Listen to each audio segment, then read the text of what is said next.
It's working. Yeah.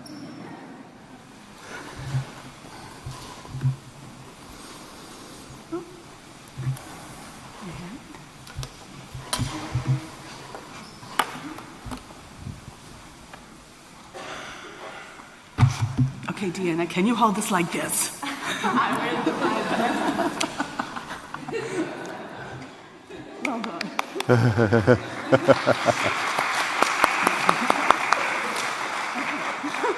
You don't have to do that the whole time, though.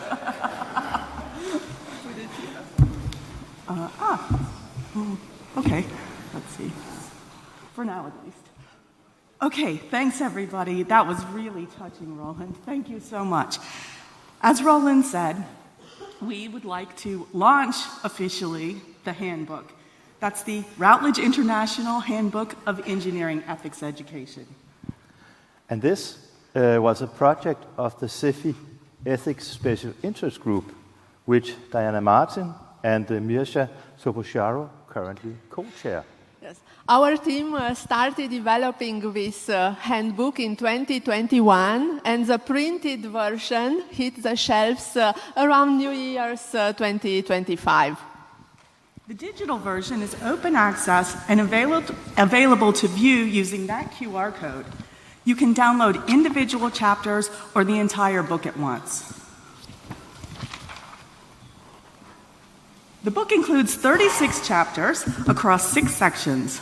We explore foundational aspects, interdisciplinary perspectives, engineering ethics education in specific disciplines, teaching methods, assessment, and accreditation, all related to engineering ethics education. And we think the text can be useful to everyone who's here, newcomers, seasoned professionals alike, those who are experienced in research, teaching, and management. Our team of 6 editors wanted to do a comprehensive coverage of the whole engineering ethics education field. So each of the 6 editors shepherded the development of one of these sections. Tom served as a conceptual lead of the handbook, and Shannon was the organizational lead. And today we also have present editors Diana Martin and Roland Tomei. Mm-hmm. And Thomas Lennerfors and Hunter Bombards, who are not with us today, have rounded up the editorial team.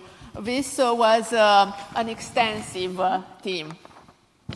So what we did, we issued an open call early in the process to identify academics who was interested in joining the project. So this was an open call, and several responded. We identified and invited lead authors for each chapter and suggested people to add to their chapter writing teams. Most teams had 4 authors from different countries, different continents, and we also included early career researchers almost in every chapter. And mentorship was a really important component of this project. The authors of the various sections met online to discuss the content, share ideas, and coordinate things. And in addition to the editors, another 100 people served as authors. We'd like to ask all of the authors who are here today to stand and be recognized. If you're one of the authors, please stand up and say that's me.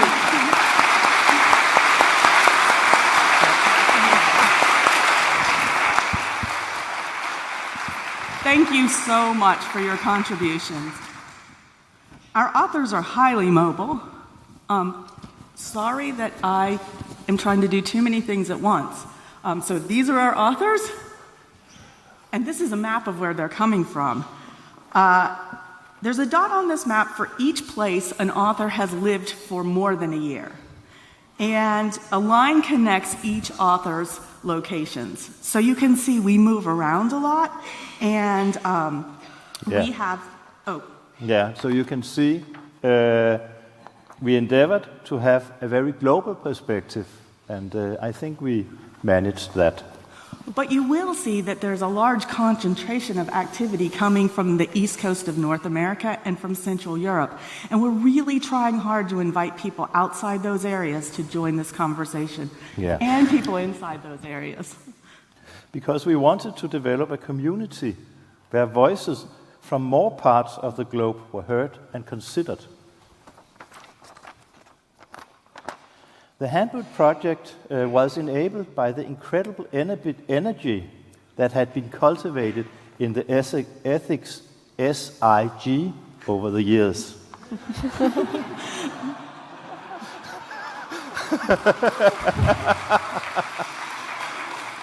Tom and I aren't Sikh big G's.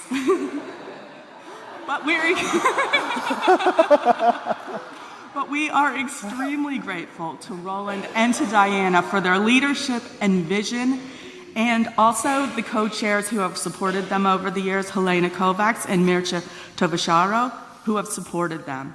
And one of the activities of the special interest group is an annual spring symposium where we build a sense of purpose and community and also incubate new project ideas. So, the most recent Ethics Spring Symposium was then dedicated to reflecting on the handbook. So we organized panels that discussed each of the sections to identify next steps and avenues for further exploration. So it's important to know that the panelists at that session were not the people who had written on that section of the handbook, because we wanted new perspectives and we wanted to hear what we might have left out. At this point, we'd like to ask all the people who have ever attended a Cephei SIG Ethics Spring School or Spring Symposium to stand up. If you've ever been to a spring school or spring symposium, great. Thank you so much for your contributions to our dialogue. And for the rest of you, we hope you'll consider joining the Ethics Special Interest Group's activities, like the next year's Spring Symposium, which I can tell you now it will take place in Bulgaria, Sofia, hosted by Diana Bayraktarova, 20 to 24 of April. We dedicated the handbook to our colleague from Japan, Kenichi Natsumi, who died while we were finalizing the book. He was part of Sarah Junaid's team that's mapping the words that are used to describe ethics in accreditation documents around the world. Even though we've lost him, he inspired others in the Japanese Society of Engineering Education to get involved. So at our recent spring school that was held in Ireland, actually in Roland's hometown of Dunleary, Shinya Takahara attended, and actually the transcriptions that he made of the panels enabled us to bring you the content to date because we could analyze what he had recorded. So let's take a quick look at the content so you know where to find what you need when you are browsing through the book. So in the first section, we discuss the purpose of engineering education. We discuss the role of ethical theories, what to use, when to use, how to use ethical theories. We discuss an interesting dichotomy between individual and collective dimensions in engineering ethics education. We address the relations between reason and emotion and how they influence engineering education. We have a chapter on codes and professional organizations, codes of conduct. We have a discussion on ethical issues arising from artificial intelligence, and we have here a section on the environment and what we call post-normal engineering, which is a term from the title in our keynote and that we will return to later this morning. Then, pardon? We gotta go a bit faster. Okay, thank you. I need to hurry up here. So we also have a section on interdisciplinary perspectives, where we look at how different disciplines contribute to engineering ethics education. So it's not only ethics, but we also see how it's perceived through a critical lens We discuss sociology, psychology, and organizational studies, design, and law. So please consult the handbook for a thorough introduction of how these disciplines contribute. The section on specific disciplines looks at just 5 core areas because it could have filled an entire handbook. We look, though, at civil, mechanical and aerospace, electrical, chemical, and software engineering. The teaching method has something for everyone, and this is a section I led. We open the section with a literature review of different methods, and then we delve into case studies and dilemmas, problem-based learning, responsible engineering and value-sensitive design, service learning and humanitarian engineering, arts-based methods, and we end with reflective and dialogue-centered approaches. We have a section on assessment where we discuss how to assess ethical competences, ethical attitudes, epistemic practices related to engineering ethics.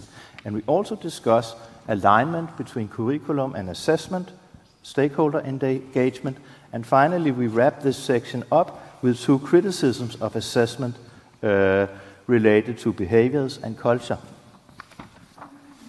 Regarding accreditation, we explore the history of ethics in the accreditation process. Then we provide that contextual mapping that I was talking about, that Kenichi and Sarah Junaid were involved in, and many others. We discuss literature. Then we provide, we discuss licensure. Then we provide a critical standpoint analysis of ethics, engineering, education, accreditation. And lastly, we look at implications at the local level of accreditation. So our author team provided a comprehensive benchmark of the current state of the art, and we helped to push that state of the art further. With the events we've been hosting since, we're also helping this story continue to unfold, and we're trying to turn theory into action. Now at the spring symposium, we did that, and we also tested some new things, some teaching guides and some games that we've used to help teachers implement what we've got in that book, because it's a little bit heavy.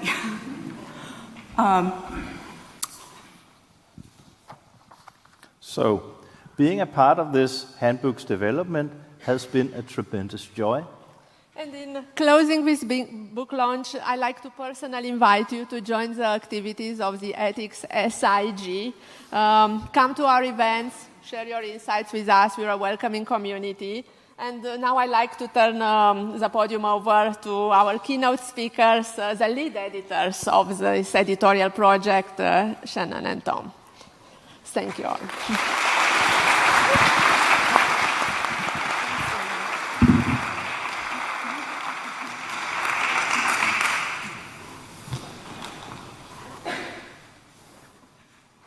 Great.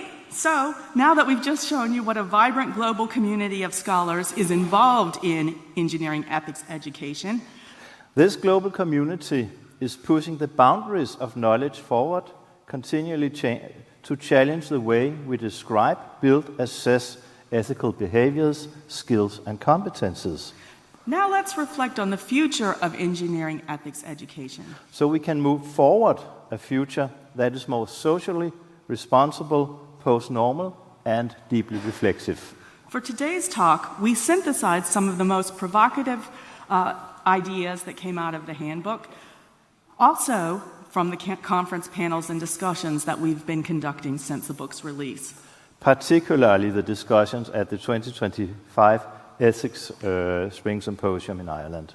And drawing from our own publications as well. So, we as editors wanted to do a mapping of engineering ethics education, and this was a humbling task. That's because this isn't a field with a singular, concrete, or universal definition. No, engineering ethics education is alive. It's a vibrant, diverse space. And it's rich with different language, some very enthusiastic people, different epistemologies, different disciplinary methods, different values, and a lot of geographic locations. Mm-hmm. So the handbook is designed not as a final statement to find all the answers, but as a living conversation. To us, ethics involves ongoing discussion by a community that's diverse geographically, socioculturally, and linguistically. We seek to iteratively define and redefine how we understand, describe, and teach how to be ethical. We believe that teaching engineering ethics involves teaching students how to apply ethics in social contexts to solve technical problems. So what exactly do we mean by engineering ethics? To us, engineering ethics encompasses more than professional codes and workplace health and safety. And here, the term global responsibility can be helpful. That's very true. It's a term promoted by the United Nations, and it's about applying sound values and morals for the well-being of our planet and all of its constituents, the living and the non-living. It reminds us how to integrate sustainability, equity, and diversity into the fabric of engineering practice. In today's complex and often turbulent context, a narrow, rule-following conception of ethics is insufficient. We must push beyond the boundaries of what an individual engineer must do legally or code-wise and activate our power to do what we really ought to do. Here, we means the whole community, engineers, clients, and engineering institutions. And what we ought to be doing together to ensure all of engineering stakeholders, human and not, benefit. We can't keep on using outdated definitions and conceptualizations without deeper questioning. We believe that engineering inherently carries a moral imperative to serve society and the environment, and that ethics is an integral part of both engineering and education. It's not an optional add-on. So, let's try to define engineering ethics. So, ethics in engineering means different things. When we mapped it, we identified 3 parts or layers. The first is a descriptive part. It addresses what do engineers perceive as ethical. We can ask them about that. It's often codified. We can also look at the ethical codes and conduct that is formulated by engineers within engineering societies. What are their moral values? We can also describe ethical controversies between engineers and other stakeholder groups, and we can describe how engineers disagree within the profession, ethically speaking. Then another part is analytical, and that part's about understanding how engineering work and technical artifacts that we make reflect or defy ethical values. This analytical part asks questions like what ethical values are embedded, whose ethical values, and how do various value systems differ? Which ethical framings are hegemonic, are the ones in power, and which ones are being marginalized? And then we have a transformational and normative part that focuses on change, where we ask, what engineering practices and products do we need to transform because you or I consider them unethical? How can we approach unethical practices, solutions, and products to make them less unethical, more ethical? This requires a model for transformation, and this is not an individual approach. So, just for your information, this is a model I use when I teach ethics to engineers. I use a model that we call Quick and Proper Ethical Technology Assessment that is supposed to help students and other users of the model to ethically assess a technology. So it asks students to investigate what that particular technology is intended to achieve and how it might be misused, what might go wrong unintentionally, and what long-term cultural shifts or ecological fallout might it trigger. And then it links these different identified points to ethical values such as privacy, fairness, autonomy, safety, or sustainability, care for that matter. Mm-hmm. And that helps ensure the assessment is grounded in ethical assessment criteria. From there, the model then identifies ethical dilemmas where 2 or more important values come into conflict. It could be, for example, between efficiency and care. So the tool then, at the end, asks students to triangulate their insights into concrete actions, suggesting changes to the design or governance, whether through safeguards, transparency measures, or clarified responsibilities, and to pair that with guidance on who should implement the safeguards and when. To us, a crucial part of all this is embracing what we call post-normal engineering, or PNE. PNE is an approach for developing socio-technical strategies and solutions to urgent, complex problems that we face in times during post-normal times. So, post-normal times are characterized by uncertain facts, high stakes, disputed values, and urgent decisions, right? Yeah, and PNE moves beyond the idea of engineering being an applied science or a client-serving consultancy. It emphasizes that engineering must serve the greater good, greater than just the funder's request. PNE demands humble and reflexive engineering practices. And it encourages engineers to expand beyond the traditional rules of thumb to embrace a wider array of ethical approaches, using them in increasingly critical and skillful ways. Okay, so let's try to exemplify PNE. Here, the Anthropocene and geoengineering are important concepts to introduce. And the Anthropocene is our current epoch, where human actions are the dominant forces impacting Earth's systems. And while we've seen proposals for purely technical geoengineering approaches, like rain cloud seeding, for instance, that could solve climate problems, we need to be very critical about the potential for unexpected consequences. Yes, geoengineering or climate engineering refers to deliberate large-scale interventions in Earth's natural systems with the goal of counteracting climate change. So,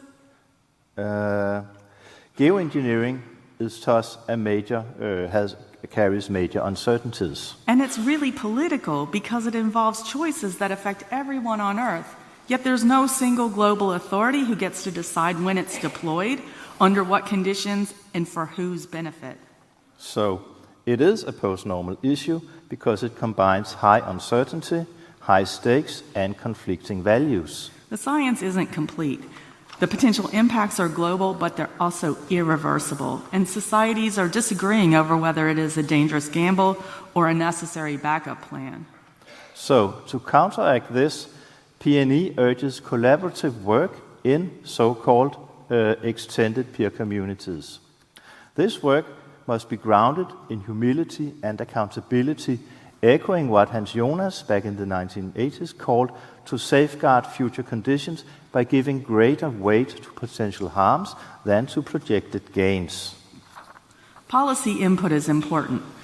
As Carl Eric emphasized in Monday's keynote, Tom hosted a Cefi at Work talk show this past spring on a similar topic. It was called Hard Hats and Power Suits. Yes, and the participants in that talk show deliberated on how to prepare engineering students not only to design technical solutions, but also to understand and possibly influence or even engage in political processes that underpin engineering solutions. Some conclusions were that ethics is more than individual integrity. Ethical questions are embedded in political and institutional structures. Engineers should take part in public and political discussions, especially when their design work influences political decisions. Engineers often interpret laws through their design decisions, and therefore legal reasoning ought to be part of engineering ethics education. Indeed, yes. Engineering students must learn to consider ethical, social, political consequences as a standard part of their design work. So, at the heart of responding to complex post-normal challenges is reflexivity. We're advocating for reflexivity not just as an intellectual skill, but actually as a value or an ethical attitude that emerges in us and our students through dialogue with other people. This dialogue, by its very nature, is emancipatory and respectfully confrontational. It fosters competence and promotes sensitivity to crucial ethical values like those listed in this bubble. Yeah, and as you can see, these include precaution, transparency, accountability, protection of the vulnerable, empowerment, and sustainability. We, as influencers, must help ground these values as principles that can inspire and inform the engineering policy interface. This leads us to a fundamental shift that we're advocating. Moving from individual to collective ethical responsibility. Engineers operate within incredibly complex socio-technical, techno-ecological systems. And this means that ethical actions are often collective endeavors, not just individual decisions. Education must foster the sense of collective action and belonging, recognizing the power of a group in addressing ethical dilemmas. Yes, and this collective responsibility has real-world implications, particularly in challenging established norms in society. So that means we've got to address the inherently political nature of engineering and technology. And we must explicitly challenge the notion of neutral technology and state that engineering is never politically neutral. It either reinforces or challenges existing political structures. The handbook's chapter on chemical engineering explains that responsibility is temporal, time-bound. We need some backward-oriented accountability that assesses what we could have done differently. But we must also be forward-oriented and have that as part of responsibility. This includes anticipating impacts, assessing uncertainties, and designing safeguards before harm occurs, difficult as this may be. We need to take care of the future. So, let's give a quick overview of the big topics that we'd like to cover today. Fostering epistemic sophistication, we'll define that. Reflective writing, stakeholder involvement, the era of generative AI, assessment models that ensure continuity between university and industry, and challenging power dynamics. Let's start with challenging power dynamics.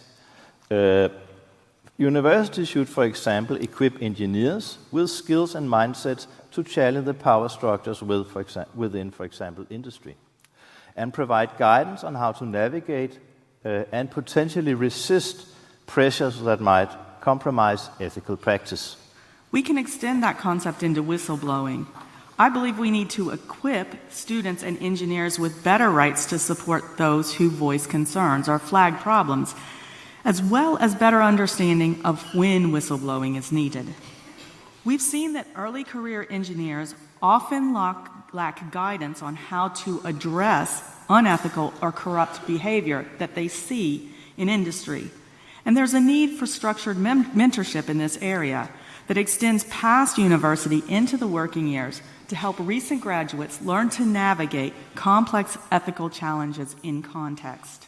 So, to achieve this needed continuity of ethical learning between university and industry practice, we need to develop assessment models to bridge this gap.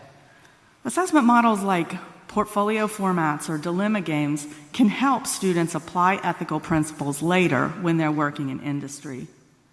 Students need to practice putting ethics into action while they're students.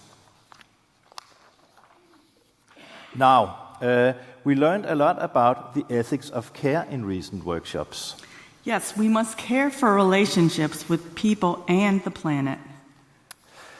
We and our students should engage with stakeholders and nurture a culture and ethics of care.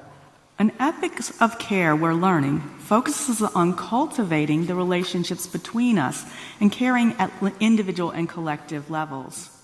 And this becomes very important when we consider our responsibilities to future generations. Think about it. Future generations are not here today to prevent our bad behavior. We have a moral responsibility to act modestly and carefully today. This isn't just a theoretical endeavor. It requires practical methodologies drawn from community development. So let's make sure our students are getting experience with those tools: public participation, futures thinking, envisioning scenarios, co-developing technologies with stakeholders, and assessing new technologies critically. Yeah, in short, student needs to participate actively in external dialogue. They need to practice individual and collective reflection. And we need them to help articulate a new vision for a healthier, more sustainable future. In addition to participatory design, using other concrete tools that we know are out there like PBL, humanitarian engineering, and value-sensitive design can support our students' development of ethical competencies. So, we might even broaden stakeholder involvement in ethics assessment, as promoted by our panelists at the Spring Symposium. They urged us to move beyond instructor-centric forms of evaluation. We tend, they said, to put too much emphasis on us teachers and our own judgment in designing assessments. We can broaden our approach. They said we should involve industry professionals, community members, and students themselves in assessment. But actually, those are things I do in architecture education. Mm-hmm. They urged our community to develop culturally appropriate assessment methods, ones that move beyond Western-centric models to accommodate diverse cultural contexts effectively. So, in engineering, we all need to work across disciplines and sectors to effectively inform research-based policy advice. In doing this, we should draw insights from engineering as well as from philosophy and social sciences. So at the Spring Symposium, which you see here, the panelists noted that although interdisciplinary solutions were urgently needed during the pandemic, with all the stress and pressure to deliver, people often retreated into disciplinary silos. Even as groups, we retreated. And that made collaboration for them more difficult on their campuses. I have to say, though, for our community, the engineering education research community globally, I feel like we really galvanized and grew as a community during the pandemic. We used the digital tools to promote collaboration, and we're still doing that today. Mm-hmm. Yeah, for example, is the online CEFIAC work sessions still helping us to generate critical and reflective dialogue on crucial topics? Right. And as Roland said, actually it was at one of those that we started thinking about all of this. You presented that overview of all the ethics research presented at CEFI the preceding year, and that was a really impressive body of scholarship that had been published. Yeah. And then you suggested that it was time to publish a collection. And so you asked me to meet up a couple of weeks later. And then we started building a team, inviting editors for issuing an open call for interested authors. So we are really very proud of the innovative strategies that we used for mentorship, capacity building, and transnational collaborative authoring. I think those were pretty innovative and groundbreaking.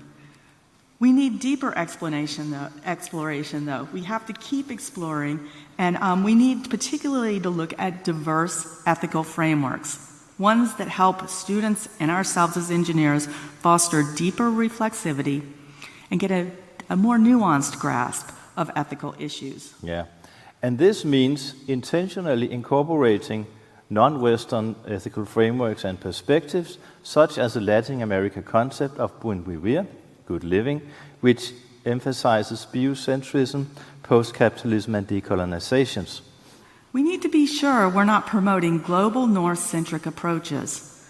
There's a chapter in the handbook that asks us engineers to work to ensure that tools like the Sustainable Development Goals don't actually inadvertently exacerbate inequalities. It says we need to heed the words of the individual targets within each category, not simply that umbrella name for each SDG. That's to ensure we don't just invest in improving, say, the schools, cities, economies, or gender equity in our already rich countries without also supporting improvement in lower income parts of the world. Moreover, regarding environmental performance, we, as a community, need to help and advocate for clear mandates and metrics. This ties back to our point on policy work of engineers, which needs to impose healthy limits for carbon emissions, for example. Formalizing limits for ourselves can empower engineers. It can help engineers insist that clients prioritize ethical and environmental performance and consider the true environmental life cycle costs of an engineered product, not just the profit margin. So, let's return to assessment. Assessment needs to become less about final grades and more about tools to consolidate late learning and prompt growth. Symposium participants were really drawn to Chapter 28 about using epistemic micro-practices to assess ethical development and cultivate students' epistemic sophistication. So what is that? I actually love epistemology. Thanks, Sierra. Epistemology is about how knowledge is made and authenticated. We want our students to leave university understanding that they have the power to generate new knowledge. They need to learn about how to do that effectively and develop the skills and confidence to make complex decisions in rapidly changing contexts. We teachers must help students move beyond mere rule following to owning their judgments and taking responsibility for identifying ethical concerns, even in highly ambiguous situations. So, generative AI now presents a challenge even for reflexive writing, which we consider a cornerstone for assessment of ethical skills. Yet, generative AI also presents a lot of new opportunities for ethics education. Regarding ethics education, we can ask students to engage in critical conversations about AI and its use, and also more deeply personalize their reflections. So, we must adapt strategies that move beyond superficial use of AI. We must also adapt our teaching and assignment strategies to incorporate these tools while ensuring genuine and high-order learning. As a community that's guiding development in ethics education, we can lead in exploring new ethics AI concepts and providing practical tools for ethical AI development. We are, in fact. There are additional challenges to engineering ethics education. A current philosophical challenge is the lack of robust pedagogical theory behind what we do in engineering ethics education. So it's important for us to ground engineering ethics teaching in pedagogical theory, because ethics isn't just about transferring information over to students. It's about shaping all of our judgment, habits, and professional identities. Without a pedagogical framework or pedagogical frameworks, teaching risks becoming a list of codes or case anecdotes that students quickly forget. Right, and we want them to carry it with them into industry. So another challenge has to do with learning theory. In the future, we believe we can align better with educational sciences. Yes, because a wider conversation is a better conversation, and a narrower one is limiting. We need theoretical foundations to guide our teaching practices effectively.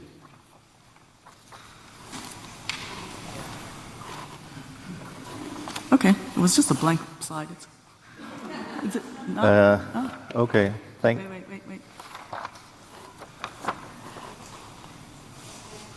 Okay. Yes. Yes.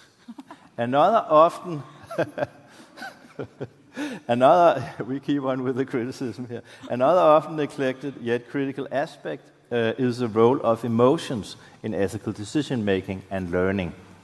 Emotions are not detrimental to rationality. In fact, it's often irrational not to listen to our emotions. We need to create learning environments that acknowledge and integrate these emotional dimensions, fostering empathy and a more holistic understanding of ethical dilemmas.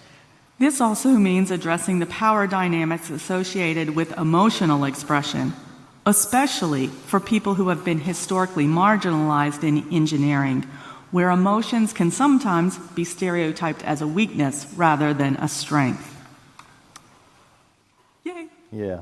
So, participants at the Spring Symposium highlighted how effective it is when students make a personal connection to ethical issues. Once they bring their own experience into it, they develop passion and enthusiasm that they did not have before, which leads to genuine engagement and debate. And you can see that's not just true for our students, it's true for us. Look how much fun we're having. This personal connection is key to growing our students' ethical concerns and their understanding within the broader social and environmental context. But it's also what's making it so rewarding here for us. Discussing power dynamics, panelists highlighted how the academic language we use can be quite exclusionary. You'll have experienced it here when we're trying to talk too much, too fast. But all of these words and concepts can make it hard for newcomers to join the conversation. And hidden power is also an issue. Most effective forms of power are often not perceived as power. They are perceived as natural and unchangeable. The very language we use, including English as a dominant academic language, favors some of us over others. We're working hard to hear beyond the boundaries of English. So, please check out the feminist critical standpoint analysis in chapter 35.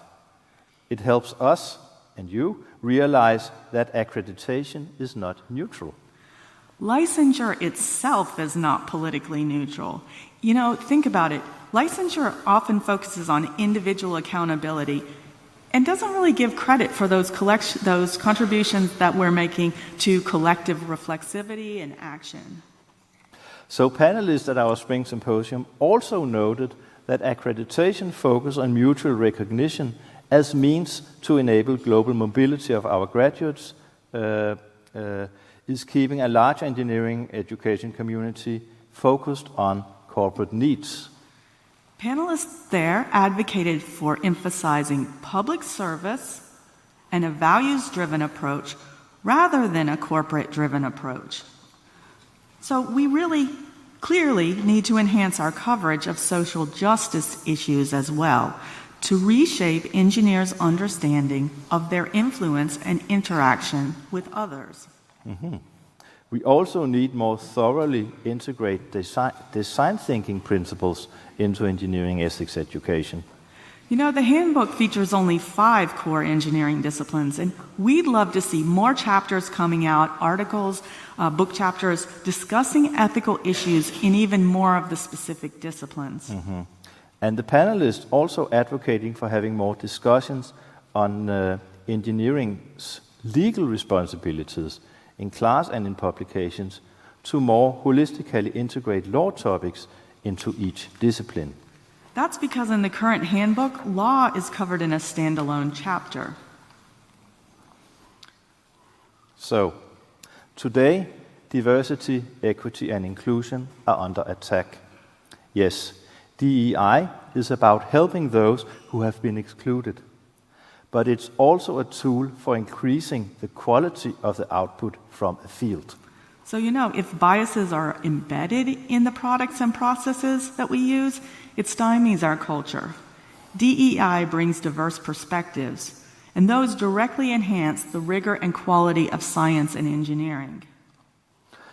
And while embracing non-Western worldviews and ethical frameworks, that is very crucial, it's also important to be critical of those approaches as well. So, let's look at accreditation for a minute. You know, accreditation is often used as a driver to change engineering education. And it is being used as a tool to drive curricular innovation and encourage the development of ethics-related competencies. However, there is a significant tension between broad, often Western-centric accreditation standards and the need to address diverse local, cultural, and societal realities. Discussing the accreditation section, our symposium panelists noted that engineering, since its very inception, has been intrinsically tied to colonialism and to specific forms of development that concentrated development in certain areas while leading to underdevelopment in other places. Engineering's traditional focus on decontextualized solutions has not achieved equity. Education must acknowledge this complex history and equip engineers to challenge the status quo rather than reinforce it. Globally standardized accreditation practices can lead to superficial engagement with the ethics rather than deep integration. That's right. So the final chapter in the handbook offers advice and urges us to address power dynamics and to localize and contextualize our ethics accreditation responses. Respecting those local sensitivities is very important with regard to ethics. The language we use to describe ethics and ethical competences is important. We need to provide clarity about things like what do we want our students to be able to do regarding ethics? What behaviors and attitudes do we seek to foster? What frameworks can we use for assessing students' ethical development? And how do we retain local cultural values as we define competences globally? So these concepts like ethics and professionalism, they need to be localized into specific contexts and translated across a lot of different languages and cultures. Their meanings can be contested and should be discussed. The comparative mapping that we've been talking about since the start revealed that out of 9 diverse countries, different cultural groups, only the accreditation documents in one of those 9 countries had any mention of justice in it. That country was Colombia, South America. Others might be seeing things we are not. Panelists said accreditation documents are very Western-centric. They may be disregarding local sensitivities and actually perpetuating what our panelists called academic colonialism. Engineering's traditional rule-based approaches potentially overlook the relational, the contextual, and care aspects of ethics. And of course, we've been talking about that a lot in this conference, but the current emphasis on microethics, on the individual's behavior and responses, and on outcomes-based assessment as well, can separate ethics from these broader concepts of social and ecological justice. So, today we issue a call for community engagement. Please consider joining us. Consider joining the Ethics SIG. Come join us in reflexive dialogue and action. We're fostering a global community of diverse stakeholders, along with a lot of other people in this room. We are committed to rigorously and reflexively addressing global crises through engineering and design. And don't we make it look glamorous? So, let us continue to nurture this, our community, support emerging scholars, and generate open access resources that push the boundaries of knowledge forward. We are so proud, Tom and I, to have helped build our community's research capacity by assembling interdisciplinary and transcontinental author teams and working to hear diverse voices. Mm-hmm. And this collaborative spirit underpins our community's ongoing delivery of workshops and mentoring.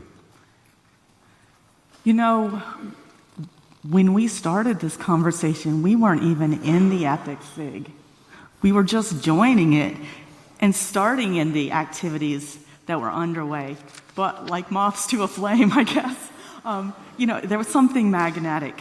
So, in closing, we have to say an enormous thank you to Roland Torme and Diana Martin for their leadership over the years of building that SIG into something that is an exemplar for all the other SIGs that has changed the face of SEFI. SAFI. The ethics SIG is inspiring so many other SIGs today. So, thanks to the ethics SIG chairs and event organizers for helping bringing us together. I also want to thank Aditya Jory for his advice on working with Routledge so we could get that open access status that was so important to us to make sure we're sharing with everyone and everyone has equal access. He also has been mentoring Deanna and me by making us associate editors on his other handbooks and helping show us the process. Everyone on his panel here in Dublin at SEFI has been so very instrumental in my career. I need to thank Bill Williams, Deanna Martin, John Mitchell, and Christina Edstrom, and the others I work with on their teams from the bottom of my heart. And we thank the superstar team of handbook editors for a very fruitful collaboration. To Thomas Linnefers, Deanna Martin, Roland Torme, and Günter Bamberts, thank you for inviting us into the SIG and providing us a safe place to explore topics and grow as leaders. We extend deep gratitude to the 105 authors who contributed insights to the handbook. The project has been a journey of joyful co-creation and collective endeavors. Yeah, even in challenging moments like delivering something like this. We thank those who are engaging with, using, and critically reflecting on the handbook's content, including the Ethics Symposium participants. And finally, I want to thank you, Shannon, for all your editing, but also for being a main reflection and dialogue partner of mine. And I feel really, truly blessed to have had the chance to work with Tom. What a collegial and productive ongoing relationship. And I think I can say on behalf of Deanna and myself, we really thank you for being an ally and helping work with us to ensure that people get proper credit where it's due. Thank you. Now, a question for the future. Kenichi left our community a legacy through his contribution to Chapter 33 and the Cultural Accreditation Mapping Project. So in closing, we ask you, what will your legacy be? Will you join this effort to integrate ethics and help shape this new paradigm that we're talking about? This collective, reflexive journey is essential for shaping a socially responsible future for engineering and beyond. You know, the handbook, it's a significant contribution, and a weighty one too, but it's just one step. So, we welcome you to reach out to the editors and to the authors to explore the issues we have drafted here further. Help us push the boundaries of knowledge forward. Thank you for listening.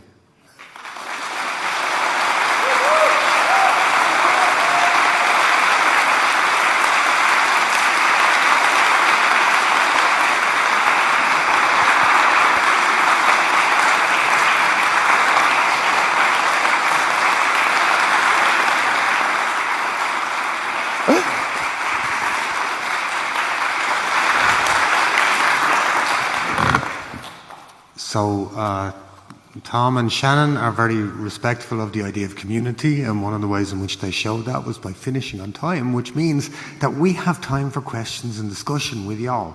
So, questions. Thank you. Yeah, one over here. Thank you. Thank you, Tom. Thank you, Shannon. This was very lovely, and I think it was also a very needed discussion and presentation you bring here. My question is a little bit provocative. So we talk about the ethics and the philosophy behind ethics. We know ethics is not just one thing. But my critical, provocative question is that engineering is inherently utilitarian. Is that a good thing or not? And how do you actually challenge that if you agree?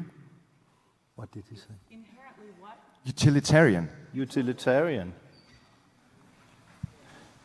Okay, thank you, Sven, for the question. As we have argued here in our speech and also in the keynote and also in the handbook, the consequentialist utilitarian ethical approach is useful in some aspects to look at the implications, future implications, for example. However, it's not enough. So we need to broaden the ethical perspectives, not only to incorporate other Western ethical perspectives, but we also need those, but also to move beyond. So there are ethical frameworks all around the world, which of course traditionally has not been the topic in, for example, Danish universities. But we need to include that. And I think this handbook has started this journey to direct our focus to some of these frameworks from all over the globe. And also, the comment that you made in an earlier presentation was challenging us all as a community to start using critical approaches to research more often. We have been gaining mastery in interpretation and in methods that are really helpful for understanding the status quo. And in this handbook, it's great that we have so much of a critical voice and critical perspective all the way through that's really trying to challenge that status quo and push it further. Hi. It's working. Thank you very much. It was very comprehensive. I think also very reflective as well. So I think everyone has a lot to think about. My question is, we know that it's very much needed, right? That there's no discussions. If we look back into history of technology and science, we see so many dilemmas and what a lot of things, what led to what, basically. But how do we actually bring our leaders into this conversation? What kind of evidence do we need? Because there are institutions, like you said, that has nothing on ethics. That's my first point. But my second point is actually that our students come valued, charged.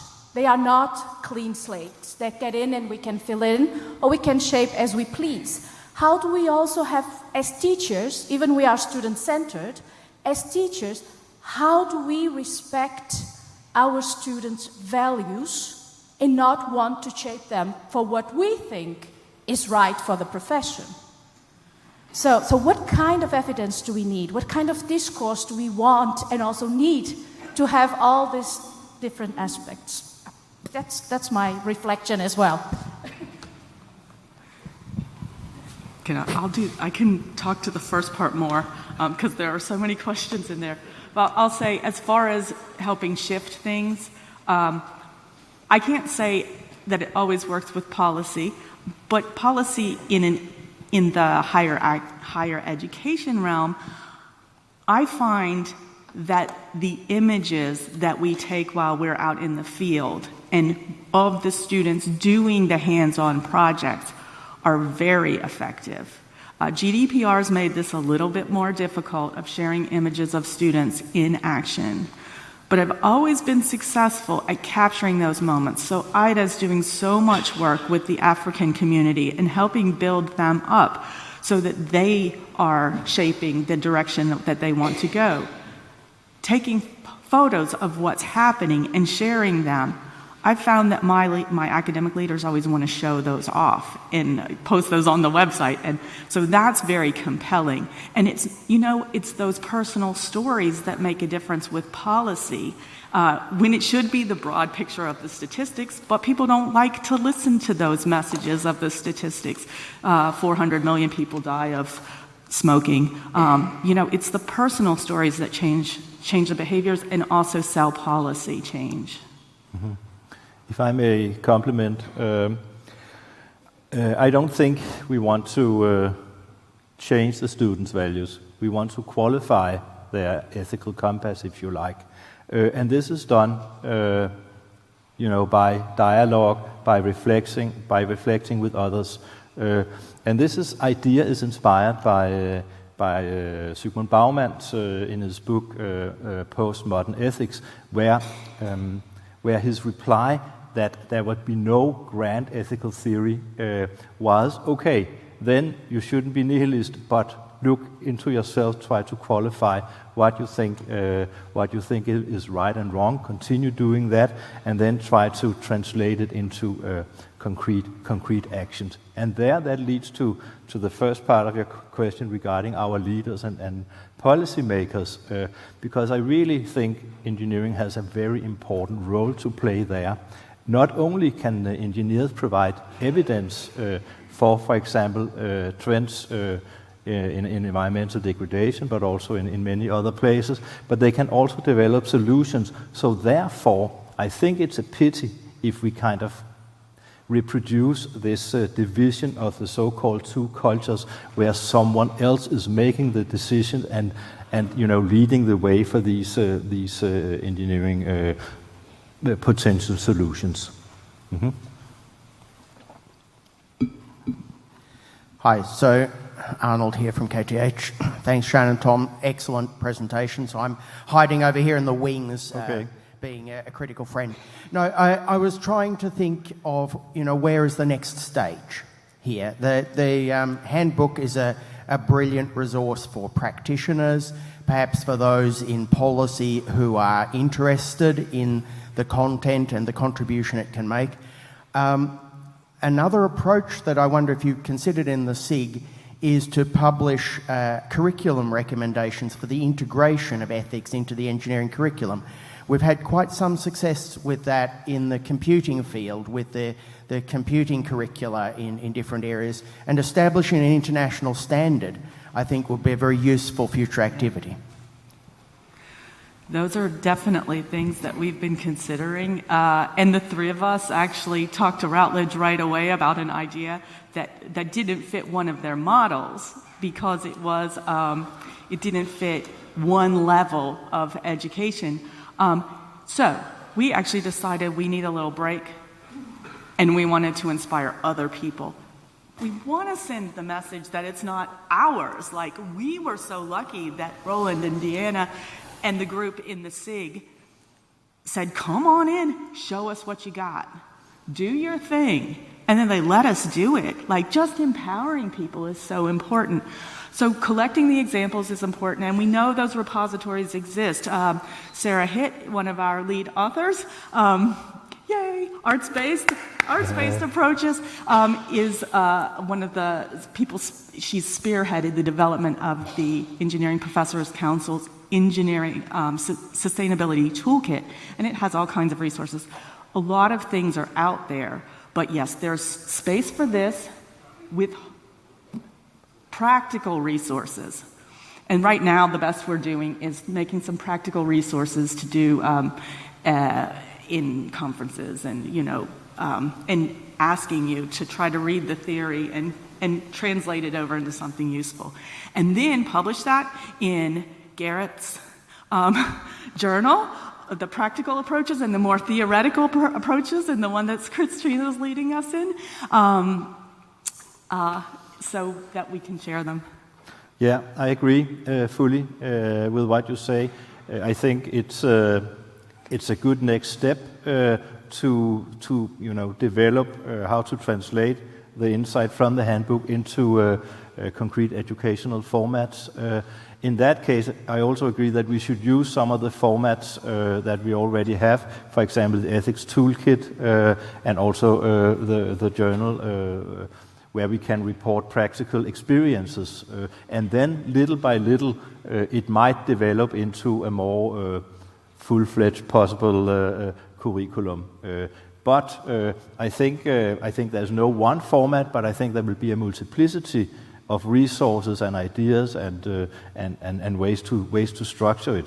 So I look forward also to that, how can you say, translated discussion of engineering ethics into concrete teaching practices. That would be really a great follow-up for this handbook.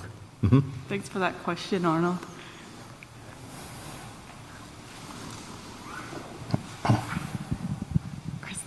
Thank you so much for this presentation. I'm in full agreement on all those things, as you probably know. My question is, given the broader kind of industry context that we're preparing students for, how do we foster agency for students to stand up for their ethical or moral standards when housed in companies that can contradict or reject those standards, especially when they come in with limited power into like a starting job?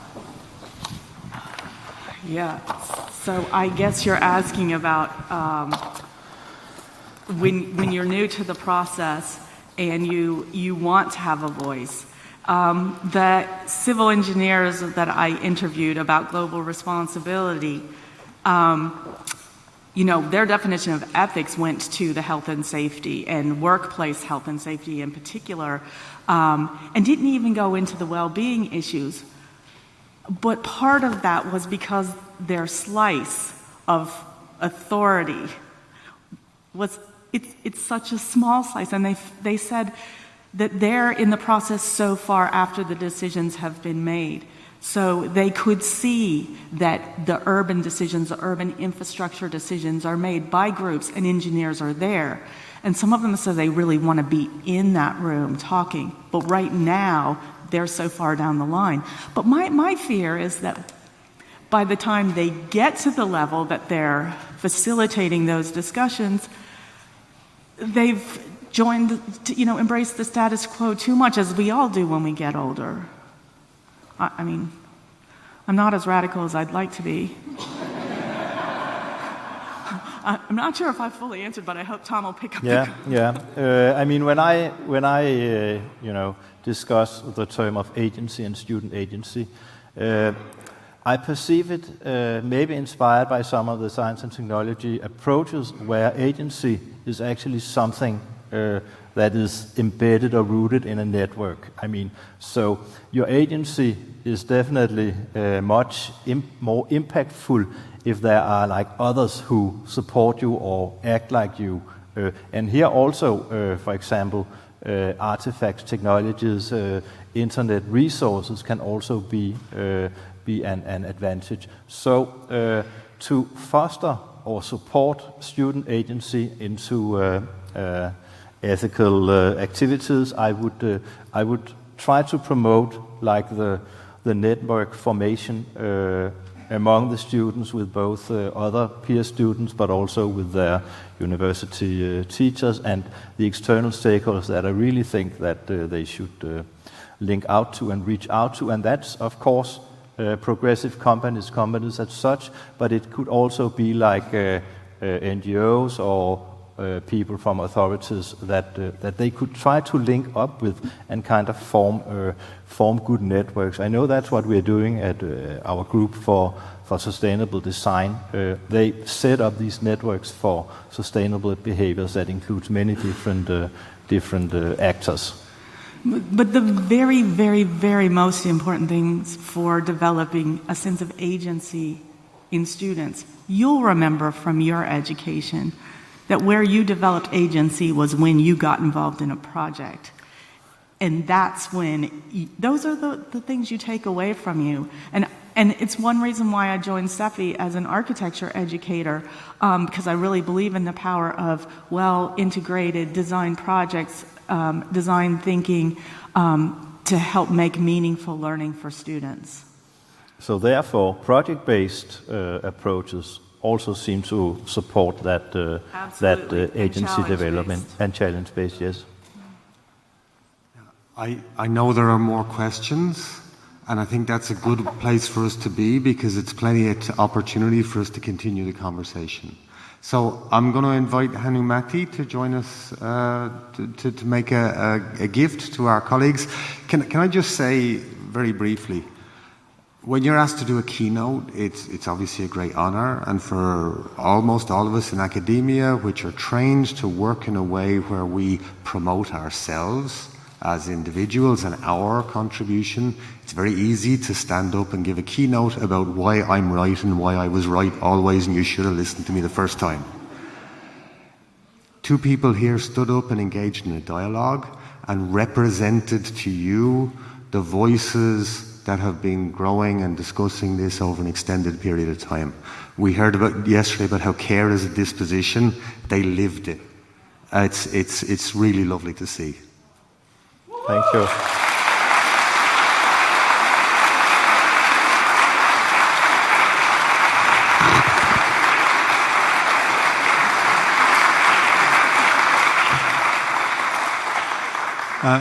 I want to thank you with these small gifts.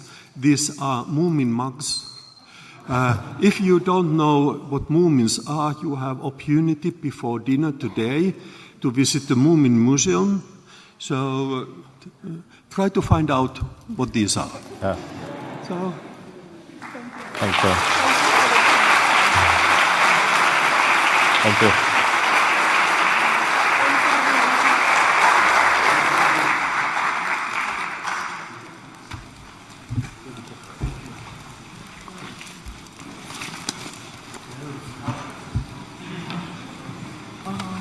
Okay. I think we should change the slide. Escape. Next slide. I think it's that one. No. It's fine, thanks.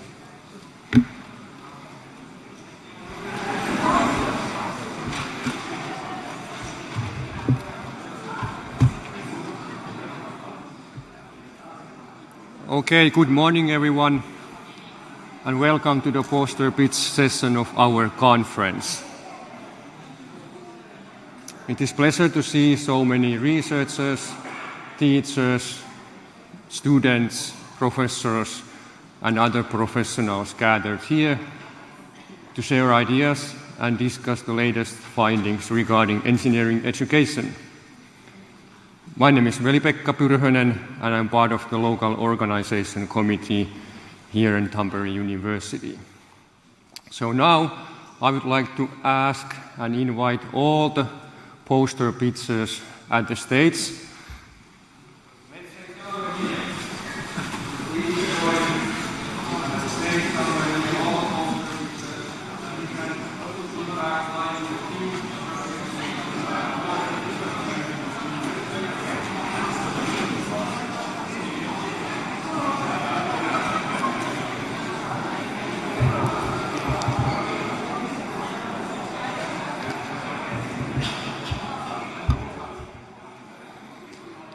Anyway, the poster exhibition is an essential part of this event. It provides an opportunity for discussions, networking, and the generation of new ideas. Here we can take the time to explore each poster, ask questions, and engage in dialogue with the presenters. And this is exactly why we are here today.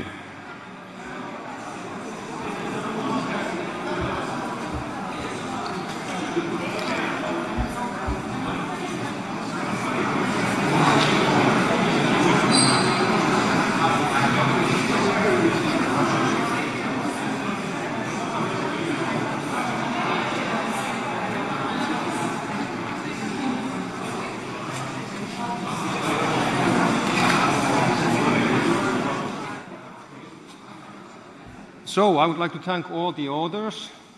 Your contribution, your presentation represents hard work and passion for the subject.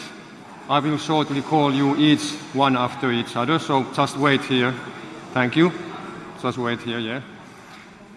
And I also encourage everyone in the audience to participate actively. So engage in conversation in the poster session after this one, ask questions and network. This is an excellent opportunity to discover potential collaborations and to be inspired by the work of others. So enjoy the pitches and the presentations. Okay, now let's see.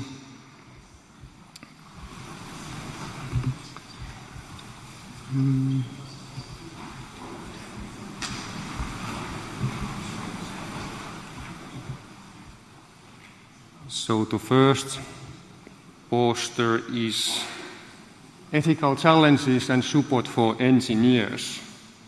And I would like to remind that you have 1 minute precisely. So Okay. I will be the big bad wolf if you exceed your time. Great. Please go ahead. Okay, hi, I'm Ulla Talvikki, and I welcome you to check out our poster. And I'm losing my poster about the Memorandum Fair and Ethical Work Life, published by the Trade Union Academic Engineers and Architects in Finland. And because the students we teach graduate and become engineers, so this memorandum includes a collection of ethical issues that the tech members have encountered, which we found with our survey conducted in 2020. In addition, it includes ideas for measures we in the tech working group on ethics proposed to workplaces to utilize to support working engineers in their ethics-related questions and taking ethics in account in everyday work life. Yes, perfectly on time. Thank you.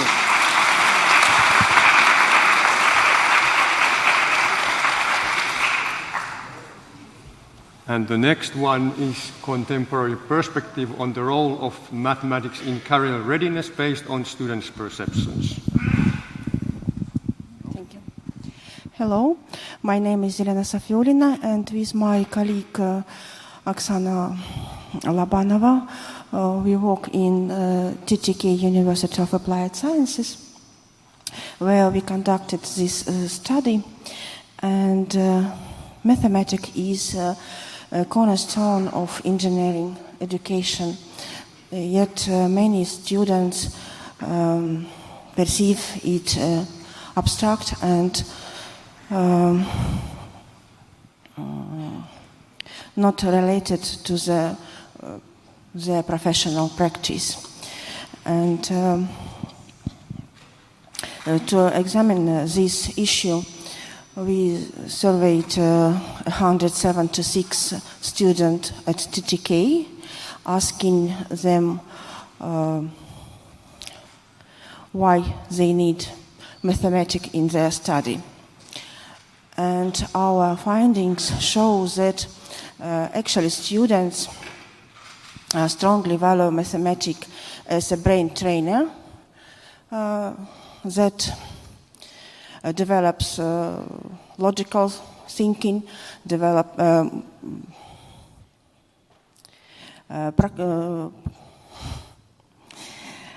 problem solving, and even creativity. But they are far less convinced that employers actually recognize these skills. And this reveals a clear mismatch between academic training and expectation of the workplace. And we conclude that mathematics should be more closely integrated into real engineering projects with stronger collaboration between universities and industry to highlight its relevance to future careers. Thank you. Thanks.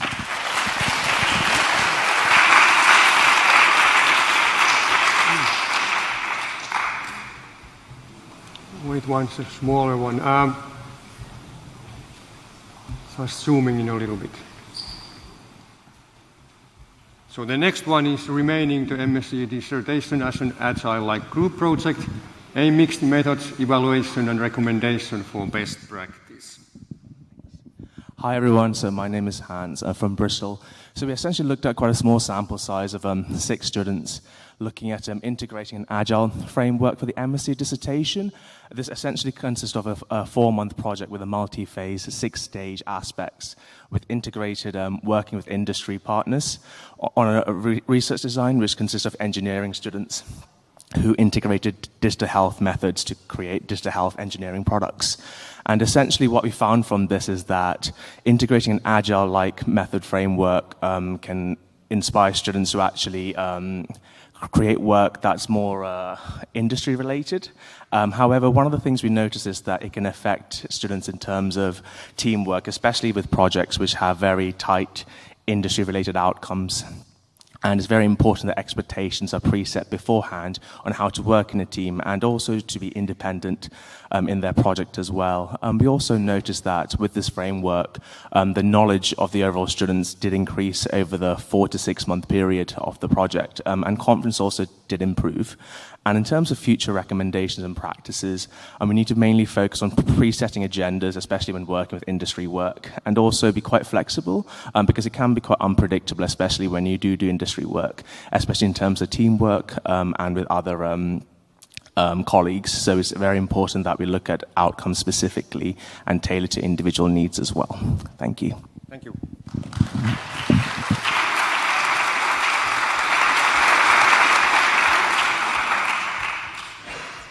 The next one is MATEC, Developing Undergraduate Mathematics Education in a Network of Finnish University.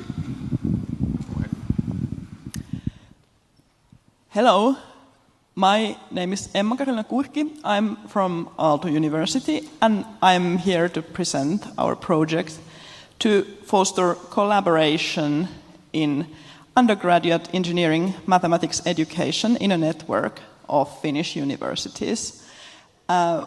We are working out how to best use our resources to provide a very diverse and divergent student body the mathematical basic skills that they will need in their further studies and later life as engineers. And this is very much a work in progress, and since we submitted the work paper in May, we have actually done things. So if you are interested, please come see my poster and have a chat with me. For example, we are currently piloting a shared online revision course of high school mathematics and planning to actually teach some courses in collaboration. Thank you, and see you later at the poster.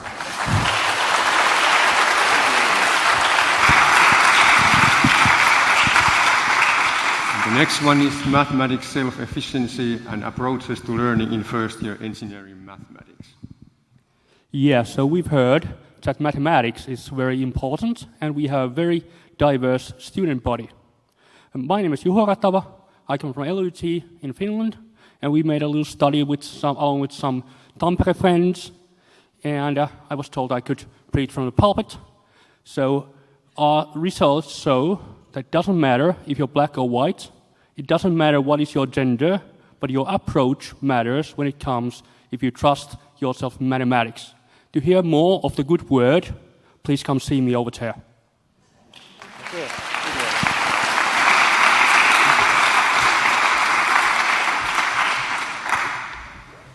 So the next one is hexagon.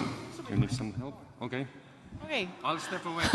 It's part of the fun. So I'm Mireia, I'm from Fusion Point, a partnership between ESADE Business School, the Polytechnical University of Catalonia, and a design school in Barcelona. And for the last 12 years, we have been delivering experiential learning experiences for students. Here, I'm presenting the Hexathon, a hands-on challenge made in collaboration with CERN and Aalto, in where students from design, engineering, and business needs to create their own particle collider, using a moldable structure like this one, Arduinos, sensors, marbles as particles, and rapid prototyping techniques. The students have to collaborate in teams and also compete among the teams, and they learn by doing, failing, and iterating how to code, prototype, design, work under pressure and under limiting circumstances like this, as is almost falling. But then really left more confident, more creative, and learn how to collaborate successfully across disciplines. So if you're curious how to turn failure into learning and how to replicate this in your class, please come to see my poster.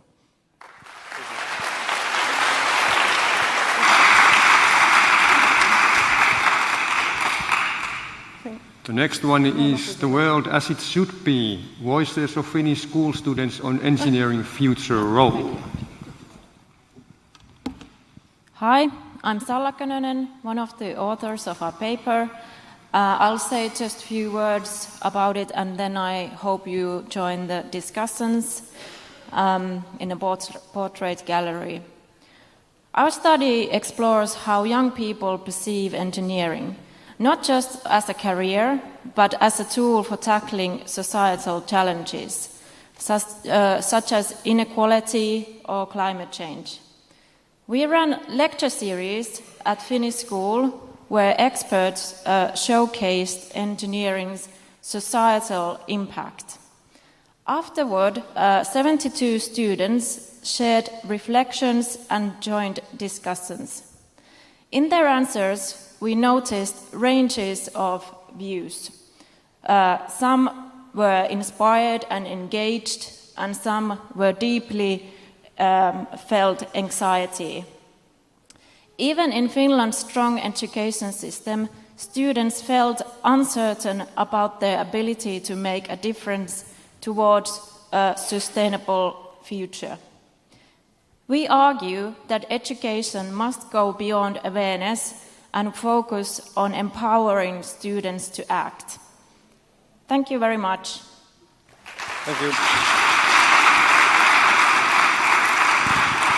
Then basic knowledge transfer in Finnish manufacturing companies.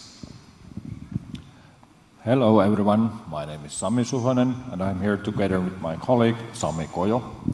And we are part of the team in a project called Manufacturing Academy 2.0, and it focuses on two things: collecting tacit knowledge from manufacturing companies and helping them to develop methods to collect it and share it, and then also in another topic, which you can change already, if you have our second presentation there as well.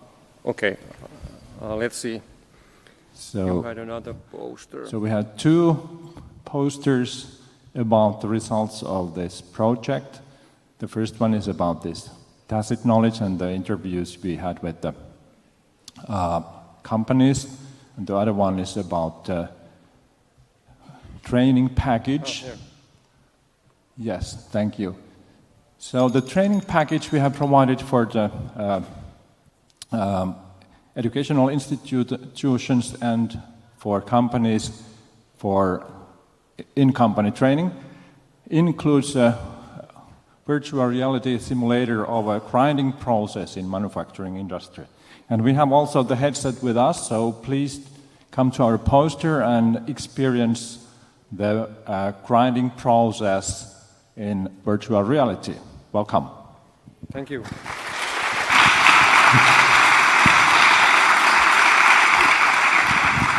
The next one is industry and academic partnerships to bridge the engineering skills gaps. Thank you very much. Good morning, everyone. My name is Bridget. I'm from ANSYS, now part of Synopsys. And my paper and poster are talking about a funded curriculum program set up 3 years ago to provide funding to help academics like you who are looking to develop curricula who help engineering students understand engineering better and thereby start to bridge that skills gap we've been talking about. And now you know these students. I was one of them who, after graduating, I was terrified of applying for a job because I didn't think I could take what I had learned at university into industry. So what did we learn? Come ahead to my poster and find out what we found from over almost 300 students who have participated across 9 universities in multiple countries. What have they said? And would you like to join us? Thank you very much.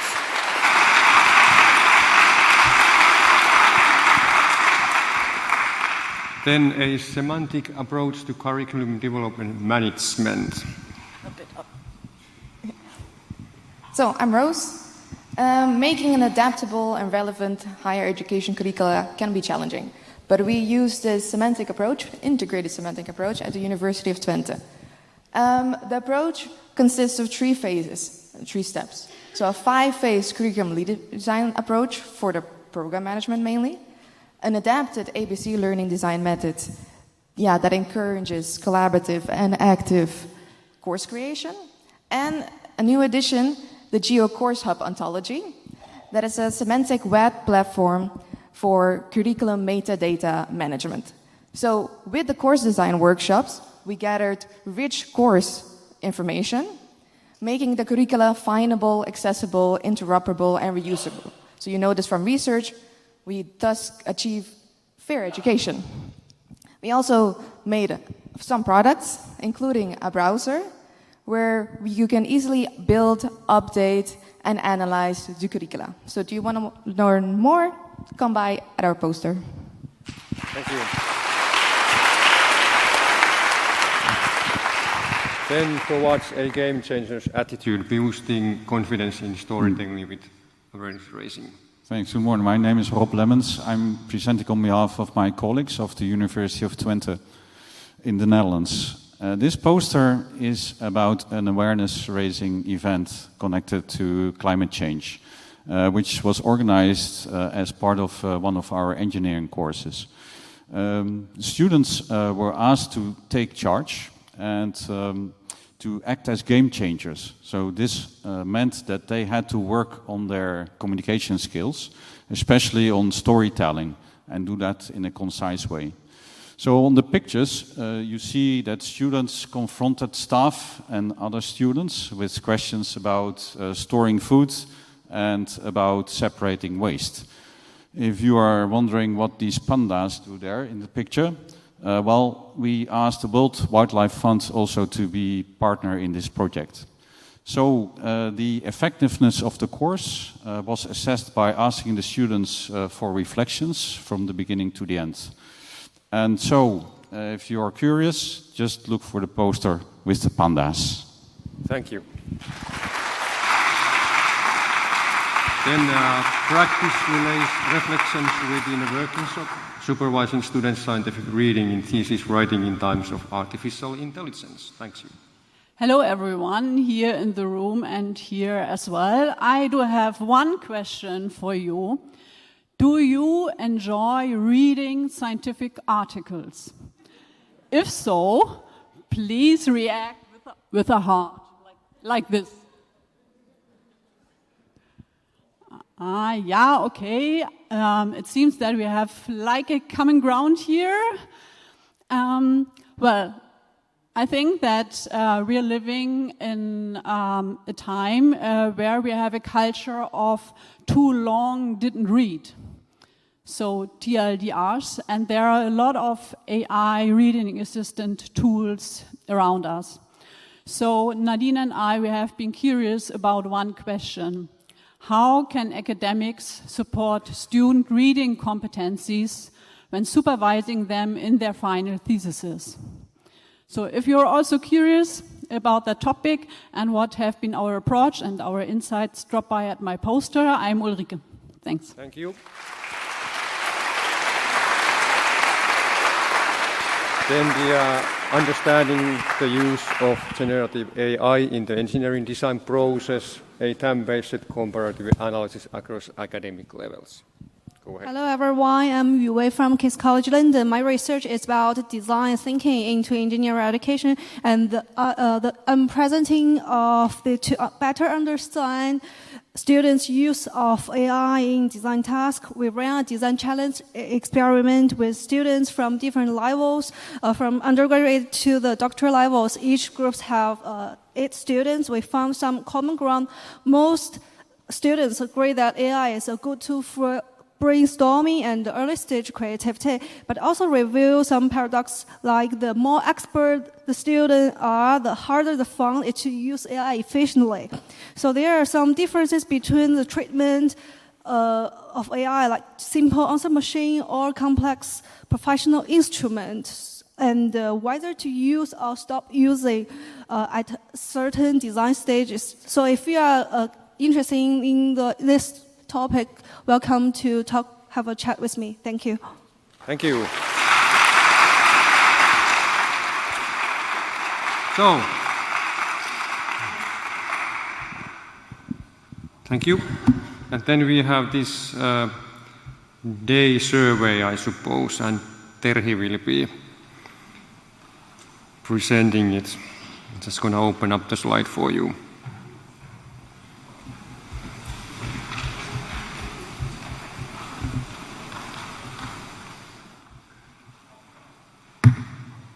Thank you. So you can find the DEI survey in the conference app.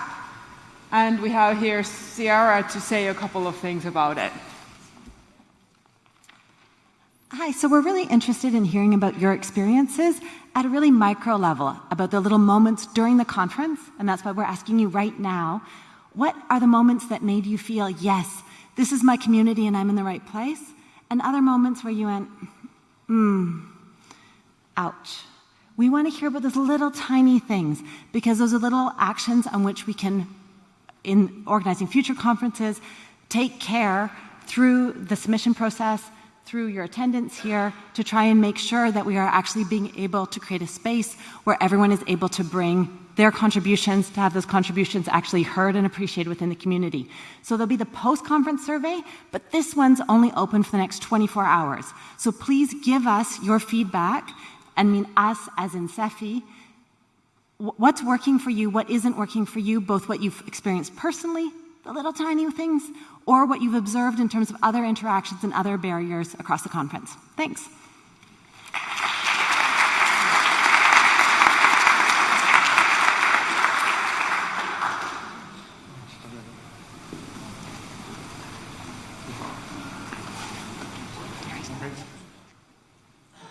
So thank you once again for the poster pictures. So we will end up the pitching session right here, and one more thing, okay?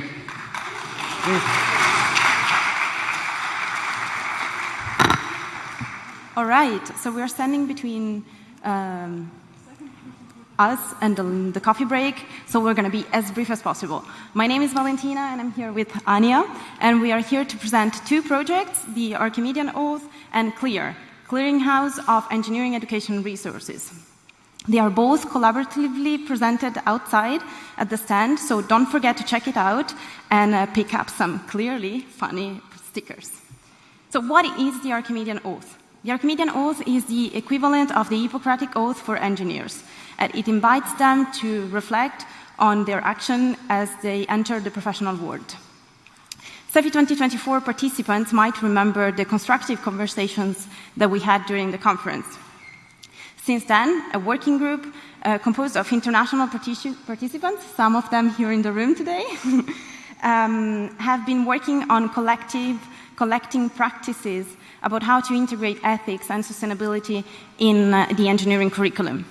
However, we are in engineering education, and we need to anchor our teaching in evidence. And that's when CLEAR comes in. That's a nice segue, thank you. So, as Valentina already mentioned, CLEAR, or Clearinghouse of Engineering Education Resources, is a curated database of, engineering education resources. It sources its resources from various different sources, including journals and, of course, the last 10 years of CEFI conferences. But before all of those resources go into our database, they are curated using generative AI. So only the best ones actually make it into our database. The database and its search tool that you can try out at the stand have been developed by our colleague Johan, who is here somewhere or maybe out there at the stand. So if you have any technical questions, you can also ask him. But what we're trying to present here is really this online platform that you can use to search through our database of really, really high quality resources. And maybe some of you are already interested if your last year's paper made it in, so definitely try it out. So at this CEFI conference, what we're trying to do is we're trying to encourage you to try out CLEAR through the perspective of the Archimedean Oath. Because some of you might have heard about Archimedean Oath before, some of you only today, and maybe you have some questions regarding that. So please go to clear.eurotech.eu.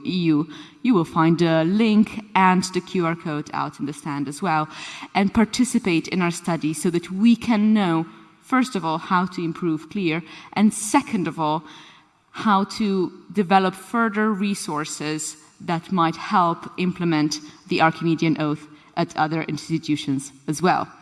So thank you so much for listening. Please join us at the stand, ask us questions. find if your paper made it.